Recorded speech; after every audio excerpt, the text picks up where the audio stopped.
কোরবানির বর্জ্য পরিষ্কার কার্যক্রম সম্পর্কে আরো জানাতে যাত্রাবাড়ি থেকে যুক্ত হচ্ছেন সপনি নিয়াজ মোর্শেদ। নিয়াজ, কতটা পরিষ্কার হয়েছে বর্জ্য জানাবেন?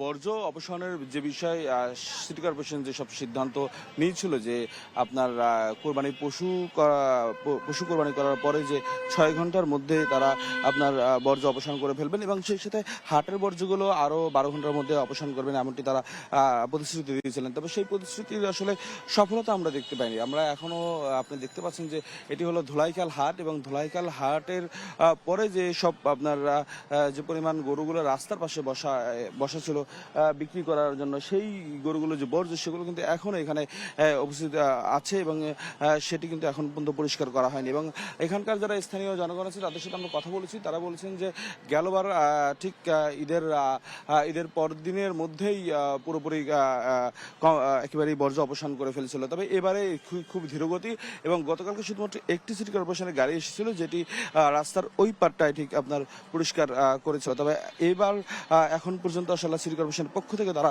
তেমন কোনো আপনার উদ্যোগ এখন পর্যন্ত তাদের চোখে পড়ে না, এমনটা আমাদেরকে জানিয়েছেন এখানকার যারা স্থানীয় বাসিন্দা রয়েছে তারা। তবে দুর্গন্ধ এবং যেহেতু হাট বসেছিল কয়েকদিনের হাট, সেক্ষেত্রে আপনার বেশ বর্জ্য এবং এখানকার যারা আশেপাশে যাদের বাসাবাড়ি রয়েছে তারা আসলে খুবই এক ধরনের বিরক্তির পর্যায়ে আছে যে শিশুরা নির্মজাদার গোলমার্ক বক্স, কুড়মুড়ে বাইটে ফুরফুরে লাইফ হতে পারছে না এই দুর্গন্ধের কারণে বাসা থেকে, এবং সেই সাথে যেহেতু হামের একটা মহামারী আছে সেটির কারণেও কিন্তু আপনারা এক ধরনের অস্বস্তির মধ্যে আছে এখানকার যারা স্থানীয় বাসিন্দা রয়েছে তারা।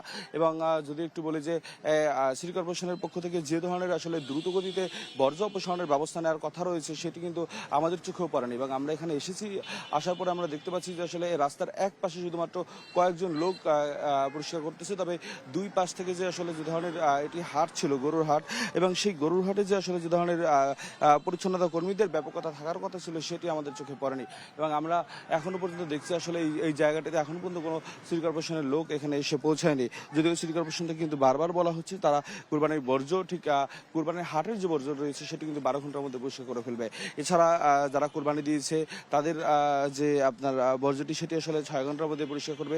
সেখানেও আমরা দেখেছি আসার পথে আপনার যাত্রাবাড়ি, আমরা কমলাপুর সেখান থেকে এসেছি, সেই জায়গাগুলোতে আমরা দেখেছি যে কোরবানির হাটের আসলে আপনার কোরবানি করার যে বর্জ্যটি পশু কোরবানি করার সেই বর্জ্যটি সব জায়গায় পরিষ্কার করতে পারেনি, এমনটি আমরা কিন্তু দেখেছি। এবং সেই সাথে যদি এক কথায় বলা যায় আসলে সিটি কর্পোরেশন কিন্তু এবারও আপনার এই যে বর্জ্য অপসারণের যে প্রতিশ্রুতি তারা দুই সিটি কর্পোরেশন দিয়েছিল, দক্ষিণ সিটি কর্পোরেশন কিন্তু আসলে আমরা দেখছি এখন পর্যন্ত আসলে কোনো ধরনের সফলতায় তারা মুখ দেখেনি। এই ছিল আমার কাছে সর্বশেষ তথ্য।